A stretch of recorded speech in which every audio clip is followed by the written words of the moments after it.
జున్ను ఎలా చేయాలో విత్ మెజర్మెంట్స్ ఎక్స్ప్లెయిన్ చేస్తున్నాను. సో నేను ఇక్కడ బెల్లం యూస్ చేస్తున్నాను. బెల్లం అనేది 220-240 గ్రామ్స్ వరకు తీసుకోవచ్చు. స్వీట్నెస్కి తగ్గట్టు కొంచెం స్వీట్ ఎక్కువ ఉంటేనే బాగుంటుంది బెల్లం జున్ను. అయితే దీనికి మనం పాలు అనేది బఫెలో మిల్క్, అదే నార్మల్ మిల్క్ ఉంటుంది కదా, అది తీసుకుంటున్నాము. అండ్ ఈ గ్లాస్ నేను మెజర్మెంట్స్కి యూస్ చేస్తున్నాను. అండ్ అవి బాటిల్లోవి జున్ను పాలు అనమాట. సో మనం యూజువల్గా జున్ను పాలు అనేవి ఎలా తీసుకుంటామంటే, first day to second day milk అయితే 1:2 రేషియోలో 1 గ్లాస్ జున్ను పాలకి 2 గ్లాసెస్ నార్మల్ మిల్క్ యాడ్ చేస్తాం.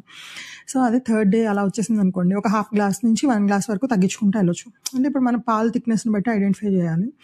సో అయితే తర్వాత దీంట్లోకి నేను చెప్పిన రేషియోలో మిల్క్ యాడ్ చేసేసుకున్న తర్వాత దీంట్లోకి నేను బెల్లం అండ్ యాలకులు, మిరియాల పొడి రెడీ చేసి పెట్టుకునేది కూడా యాడ్ చేసేసుకొని కుక్కర్లో చేస్తున్నాను అనమాట. కుక్కర్లో అడుగున వాటర్ పెట్టుకొని మనం అన్నీ కలుపుకొని గిన్నె పెట్టేసుకొని దానిపైన ఒక మూత పెట్టుకొని ఒక 3-4 విజిల్స్ కొట్టించుకోవాలి కుక్కర్లో. అంతే, జున్ను అనేది రెడీ అయిపోతుంది. సో నేను ఇక్కడ చెప్పినంత ఈజీగా ఏం కాదు. నేను కూడా ఒక 2 టైమ్స్ ఫెయిల్ అయ్యాను చేసేటప్పుడు. మెయిన్ ప్రాబ్లం ఎక్కడొస్తుందంటే, మనకు ఆ జున్ను పాలు ఏ రోజువి అని ఐడెంటిఫై చేయడంలోనే వస్తుంది. ఏం పర్లేదు, మీకు ఒకవేళ తెలియట్లేదు అంటే 1:1.5 రేషియో అయినా సరే యాడ్ చేసుకోండి.